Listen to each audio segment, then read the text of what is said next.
like I said, he wasn't that far off. People, he gonna be winning. He will win the race before the year's out. Like at one point, he was like same speed as Tomac. Like, like if a guy's riding good, like, okay, he might catch Ken or whatnots. But when I was watching him in the beginning of the part of the race, like he was actually catching those guys. And even when Eli got out front, Eli pulled like a little bit of gap, but he was right there on Chase. Like he wasn't losing time. Where did he go? I thought maybe he crashed or whatnots. And I was like, it just shows a weakness, and it just gives those guys confidence in there, knowing that maybe he's not as strong as we think he can. Maybe that whole, him having the issues with the outdoors in years past and not really winning an outdoor national until this year, maybe that's coming back in effect.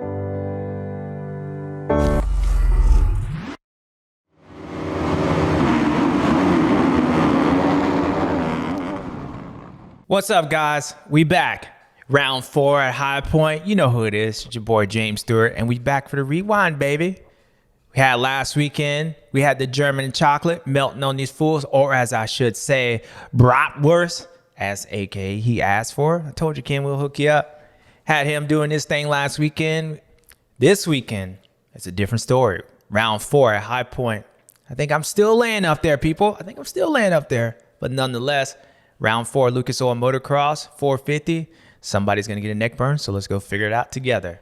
Last weekend, I talked about how some of the starts, gate position was important. It's kind of favorable to position, so you had to kind of focus on qualifying because, most races, like you can kind of get, as long as you're in the top 15, top 10, you'll be fine.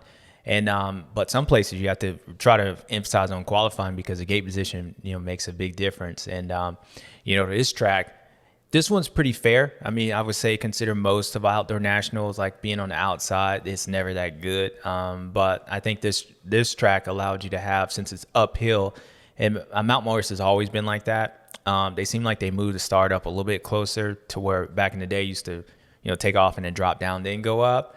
But the start looked like you had maybe like 10, 15 positions where you can actually pull a whole shot from it. But as I said before, I think the biggest thing for these guys is that those Honda boys, they get good starts. And this was another weekend of that. Chase pulled a whole shot, or the first moto, and he just checked out on these fools. I mean, he checked out. I think, he was feeling it. I think the way the track was and the way he was flowing, he looked like he got in the zone and he was pulling away from those guys. I wouldn't say easily, but he was making gaps at times, like a second a lap. And it was putting everybody else in the situation. And then those guys started kind of battling each other. Eli seemed like he was just trying to feel himself out and try to come up. And I think he got caught behind, I think it was Jason for a little bit, and Jason and Barsha. So nonetheless, by the time he got second, Chase was like 15 seconds out front. And then you could just tell the way Eli was looking that he just settled for, second place, knowing that there's another moto and knowing that, I think history would say he's pretty good here. I think he's won quite a bit overall. It's kind of like Ken last weekend. He likes this track, and, he rode well. He was in this, I would say the second moto this weekend for Eli was the best one all year. And it was the first race that I've seen all year that I would say maybe 80% of the track, he looked like he was able to attack, and he looked, pretty good. He still looks like he struggles on the high speed stuff, which is, to me, when I watch the different riders and I watch the way Chase and his strong suits on the track, Chase looks like he's better in those high speed stuff, meaning I would say from the finish line to where you get to the mechanics area and going around that all the way until you get down those little rollers on the downhills. And then right before you get into that tight stuff, Chase was really good. Like, he looked really fast there.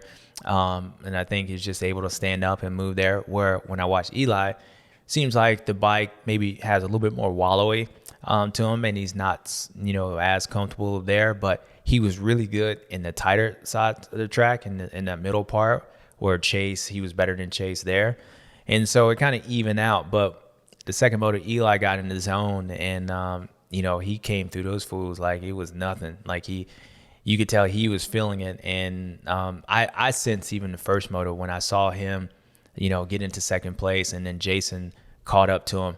He pulled, he decided to just pick up the pace. And that was a good sign to me because I wasn't sure if he was just struggling with that speed because Chase was still pulling away from him. I thought maybe Eli would have been able to, get around those guys a little bit earlier and then try to shut that gap down with Chase. But when he got in second, Chase was still pulled away. And then now looking at it, I could tell like Eli was just backing it down, saving it for the second moto. And case in point, when Jason caught him, he picked back up the pace, and then they started catching Chase quite a bit. But nonetheless, I thought Eli looked really well, rode really well this weekend. And, it was just it was good to see. I think he's starting to come up as maybe one of the better threats for the championship with Chase. And I talked about last weekend, I think Chase was the only rider that was afraid. He was maybe a little afraid of was Anderson. But I don't know what happened to him this weekend. I'm not sure if he's hurt or what was going on. I listened to his podium interview, and I always say, like, what comes out your mouth is powerful. And not only like what you think, but what others think. I was trying to keep pace with those guys, but I couldn't find the flow they had. It was to do the speed, I was kind of forcing it. We live in a day and age where, everything, guys just talk, you know what I mean? Like we as media and as a fan, like I want to hear the truth, but sometimes the truth ain't what I want to hear. And I think when Jason got up there to second moto, I was just waiting for him to be like, hey, this was this and this was that. He was just like, they were just faster than me. Like, I don't even know. And like, as much as I appreciate the truth, you ain't got to tell everybody that, you know what I mean? Like, I feel like you got fear. You got fear. And I said the same thing with Ken. What you show people, they use it against you. And like you saw that play out last weekend, and even this weekend, Ken was struggling, but he was fighting. And I think that fight for him, he's trying to believe in himself. But back with Jason, you just can't really get up there and say like I don't have anything from him. Like in the way it looked, it's not like you don't have anything from him where you're like battling and they just kind of pulled away. Like you were there and then you wasn't. Like it was like, where did he go? I thought maybe he crashed or whatnot. And I was like, it just shows a weakness, and it just gives those guys confidence in there, knowing that maybe he's not as strong as we think he can. Maybe that whole him having the issues with the outdoors in years past and not really winning an outdoor national until this year, maybe that's coming back in effect, which makes him maybe the up and down more than what I thought possibly could happen this year. I thought having a Supercross, because you never heard him say that in Supercross. Like in Supercross, even if he wasn't fast, like we saw him fight every weekend. I thought all year long, even if he got into it with my brother or whatever, like he was there. Like there was something, he was always fighting these guys. Where this was the first race in that second moto where I saw him just fade back, and it reminded me of maybe some of the struggles he had back in the Husqvarna. But I was just interested and surprised that he said that, and we'll see how that is. I think he has to have a bounce back weekend for sure on the weekend when they get back at Red Butt, no doubt. He had a struggle last weekend, the second moto, and he had basically a struggle both motos this weekend, and especially that second one. So I think if you keep having this and he has another one at Red Butt, then I think those guys will start looking past him and through him more than like at him. And then it would be Eli and Chase, and they're fighting themselves. So overall, it was good. I thought there was some good riding in both classes, but you just saw Eli just step up and get it done. And even with Chase, like I think the difference with Chase and Jason, those two weekends at this weekend, especially the second moto, Chase got bounced around. You could tell things start happening to him really quickly. And when you're like Chase, and you got speed on these guys, and you just won the first moto by 15 seconds, walking away pretty easily. You could just tell he had that swag on the podium. He was like, mad, doing his thing. You could tell he was starting to really believe it. And watching on TV, I was like, these guys they probably need to stop him. Because otherwise it's going to be Chase just stopping himself, doing his thing. But those guys jumped all over him in that second moto when, I think it was, Eli, and then his teammate Roxon was getting him. Like, it's almost kind of what we used to deal with Eli back in the day. Like he would pass you and if you got him right back, it would fluster him. I saw that with Chase, the second moto, and even he got on the podium and talked about how that like bothered him, but he was able, his speed and just kind of getting through those other guys, he was able to salvage and come back up from turning to fourth, almost getting passed by Mr. Coffee, Mr. Lake Minnetonka, Ryan Dungey. We'll talk about him in a second. Almost getting passed by him to actually like coming back up and getting Ken and, getting the second place and not losing points to Eli. So nonetheless, it was a good ride for him. But at the end of the day, you know who it was. It was E.T. Now my boy Ryan Dungey, Lake Minnetonka, Prince. I told y'all people, he was bathing up in that Lake Minnetonka water. And I know, maybe my pick for the title, it's kind of looking a little suspect at this point. But just like I said last weekend, the way I was watching Ryan ride, he wasn't that far off on there. Like he was lacking speed. And even this weekend, he was lacking speed around the thing. And there's certain things on the track that like he's going to figure out. Trust me, he's going to figure it out. But I believe this was a big weekend for Ryan because not only like did he should have got third. He ended up getting passed by Ken. But not only did he look more like Ryan, I can still see like areas that he's like struggling, and then struggling just because he's been off from like 5 years, that like for him being able to like come up and believe and ride this good this quickly from being off this time. And really like at one point he was like same speed as Tomac. Like, like if a guy's riding good, like, okay, he might catch Ken or whatnot. But when I was watching him in the beginning of the part of the race, like he was actually catching those guys. And even when Eli got out front, Eli pulled like a little bit of gap, but he was right there on Chase. Like he wasn't losing time. And in the back, the last few races, like you could just visually tell there was a speed difference. Like we all saw it. But this weekend, it looked like to me that he was trying to figure out, like he was struggling just because of like he hasn't been racing on there. And as the track deteriorated and he kept going, like the champion, the reason I picked him, like in his mindset, that's what was popping up this weekend. Like he was back. He would remind me of Ryan Dungey when I raced him.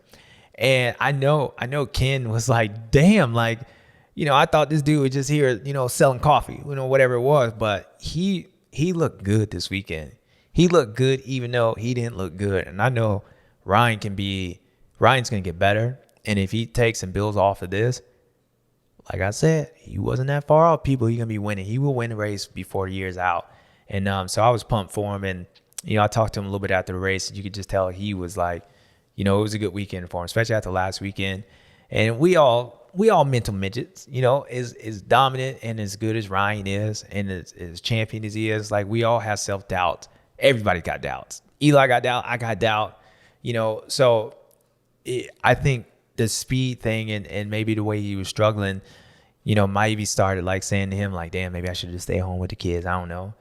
But I told him, like, dude, you're not that far off. Like, you're not that far off. And this weekend, it came out of nowhere. It wasn't like he was that close in practice, but that second moto was the guy that I've been watching, even though the results haven't said it, was the guy I've been watching, and it was good to see. And it was cool to see. So amazing what a whole shot does for you. He got up there. And the one thing I hated with Ryan, same thing like Chad did the same thing. When you allow these guys to get up there and like get a sense of your pace, they're too good not to be able to run it. And even though this guy's been gone for 5 years, and even though he's been finishing 2 minutes behind whatever you want to talk, they talk about it on TV all the time. I don't really care. I think like he figured out their pace, and what he figured out was that, like, like he can compete against them. So it was good to see him do that. And I think you're going to have Mr. RD Coffee. He's going to have an off weekend, go base up in Minnetonka again, get him some coffee and come back at these boys at Red Bud, and we'll see what happens. So more power to you. Good job, Ryan. Now, with Eli's bike, it just looks wallowy to me. Like, and I think that's the one thing, like, he's afraid of at Atlanta. And I should say it. Afraid of. You just looked at how good his bike was in Supercross, and and the only reason I'm bringing this up because that's what we do here. We talk about everything. We try to pick out, try to give you knowledge that what I see and stuff. And what I see is his bike moves like it's like this. right? Like the same thing, those double D effect in Supercross, how it has a little bit of movement. Sometimes that's not the best thing here. And if you watch some of the roller sections or some of the faster parts of the track, you can just see like his bike and almost look, it's somewhat in slow mo, but what it does is like it goes in, it goes down slow and it goes deep, but then it rebounds so fast. Like, and I think that's that wallowy thing that you struggle with.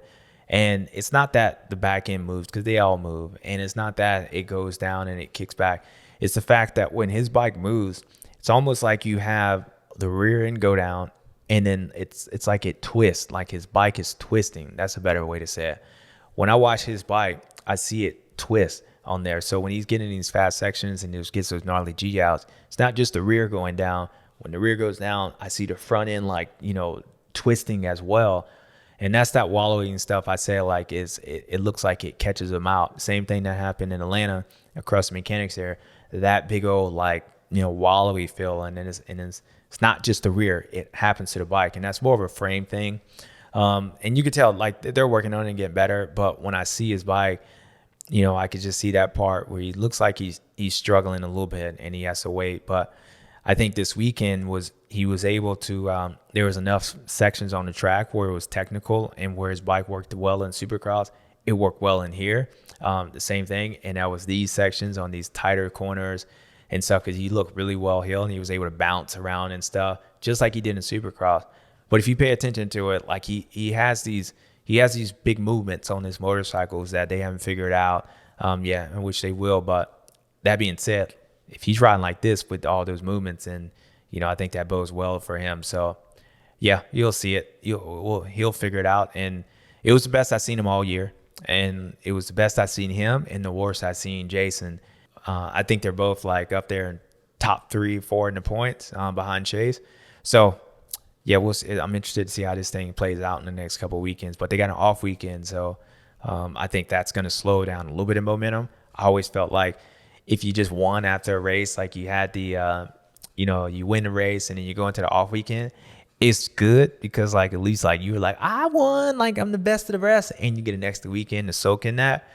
But then it doesn't carry over into the next weekend. Like it's like everybody gets to kind of a reset. So, we'll see what happens. Yeah. Now with Chase, like I'd said, like the places that he was really good at was some of the places that I would say Eli wasn't the best, and Eli struggled. Neither one of them struggled because they were obviously 1 and 2, both motos. But if you look at, like, we can break down some of the sections on the track.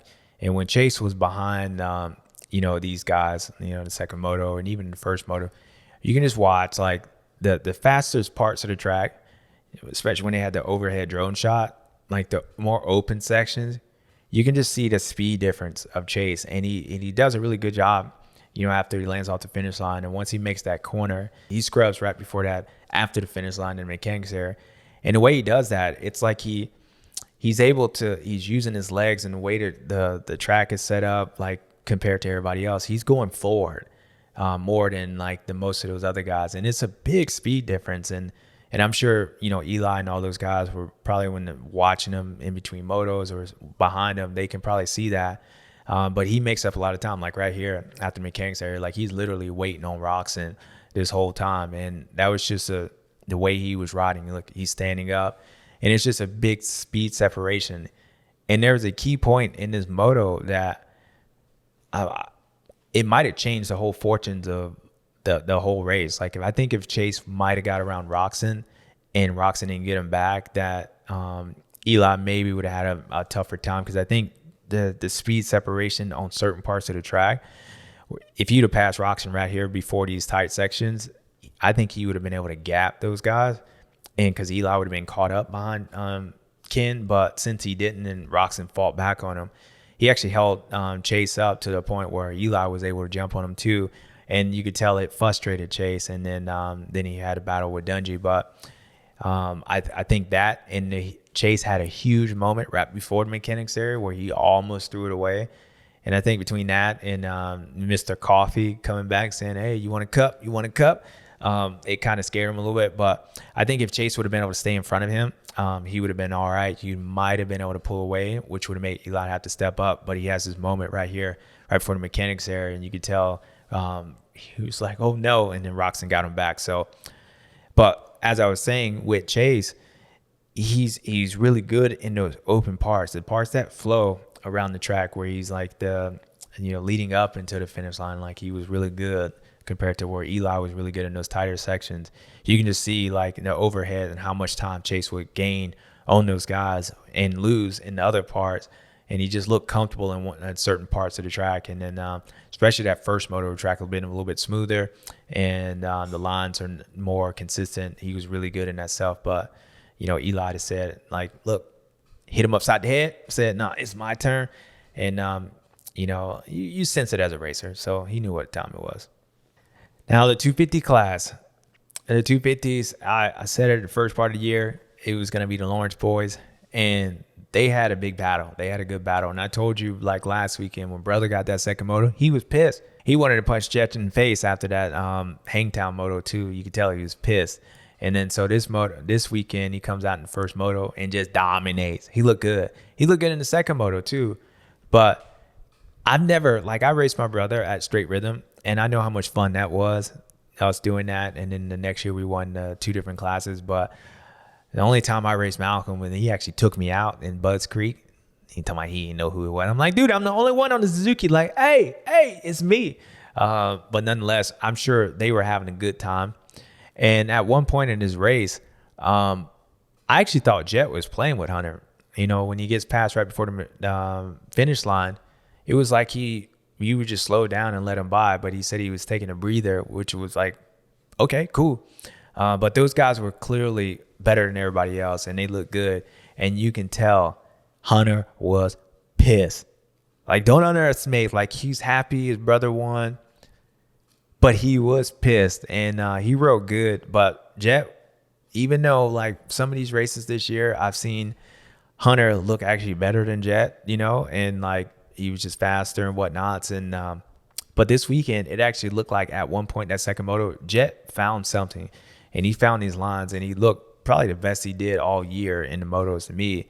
And he was doing things a lot easier than Hunter was. If you watch the race, just look at Jet, the way he was getting through the corners and stuff. It just looked like it was just happening easier. But Hunter looked like he was trying to stay there. Like at any moment, he was going to lose some time, and more putting to him, he was able to like sit back and latch on to Jet. But still watching it, I always thought, like, I'm like, oh, Jet's playing with him because Hunter's doing this.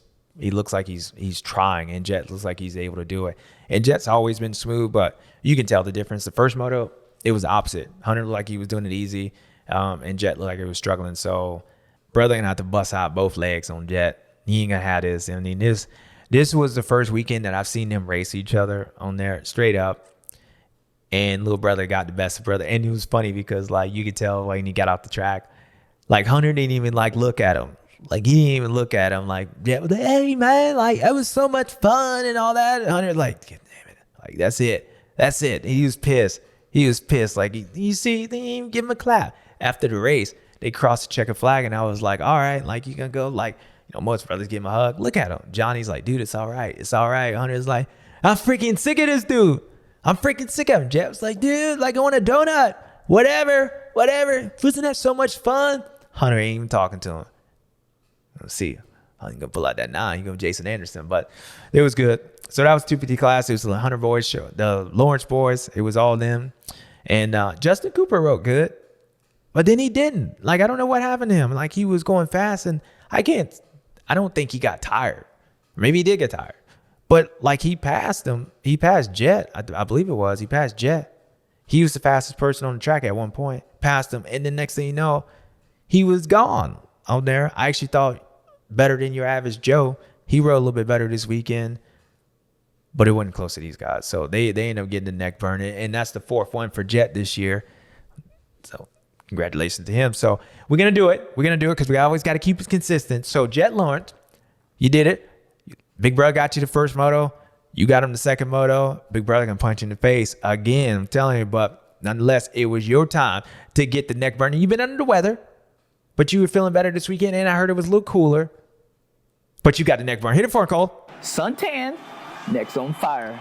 Neck was on fire, and Hunter was on fire. I'm sure it was hot for you, bro, because it was hot for me. You see how he pulled that tear off? He didn't even look at you. He didn't even look. That's your brother. That's your blood. He told us we can't get on the goddamn bike. Get on the bike. I'm gonna give me a Vegemite sandwich. I'm out. He didn't even say nothing to him. But that was that. So we'll see how that goes. But in the 450 class, ET. Now last weekend, you showed up first moto. You showed out on it. You showed them who the boss was, right? You came back, you at your hometown, dominated. ET found that flow. But the second moto, it wasn't. I heard you lost some brakes on there. That's because you were about to run into Roxon. Roxon was fighting you. The German chocolate wasn't having it. His chocolate melted on your brakes, took your brakes out. But this weekend, Chase jumped all over you. Boy from Illinois pulled a whole shot and dipped out on you. You back there fighting Mr. Anderson, Alejandre, and Barsha. And you ended up getting second. It was cool. But the second moto, you wasn't having none of that. You was not having none of that. They say your track. And it was good to see because I was starting to worry. I ain't gonna lie, I wasn't worried. Because you the champ. And you showed them why you were the champ this weekend. Look at you. You were pumped. You were pumped. It was a little bit different than Eli first moto last weekend. This Eli looked like the Eli, he knew what he did. And I think they knew too. You had Chase up there. He was fun. He was almost getting beat by Dungey on there. He was pissed, but he said, I ain't giving up that easy. But why? Because ET was back. ET, the 3-time champion, said, look, just because I'm on the blue bike doesn't mean anything. I'm still here. I'm Supercross champ. And I'm about to get this overall today. So what we're going to give him, Eli Tomac. Congratulations. Hit him with it, Cole. Suntan, neck's on fire. That neck was on fire, son. Look, I know people. Look, I just did a 3-hour podcast. So I might not be at the best, but I couldn't leave it out. I got to do the recap. I got to do it for y'all. But just like everything else, you always try your best. And Eli Tomac, Hunter, Jet Lawrence, all y'all, Chase, good job. Good job. We got a weekend off. We get a weekend recover. It was cool this weekend, but ET was back. Ooh, that's scary. We'll see how it is next weekend or 2 weekends for now at Redbud. But until then, look at the dude. He was feeling it. So we're going to hit him for one more time just for the weekend off. We'll do it since we ain't got to hit it for a go. Suntan, neck's on fire. Neck's on fire. All right, people. All right. ET, Jet Lawrence, enjoy the break. I don't even know if it's a holiday. Is it a holiday? No. It's just nothing, right? It's just nothing. They need a weekend off because people are on fire. German chocolate, you were still fighting. RD, I told you, you're a lot closer than what you think. And they realized it too.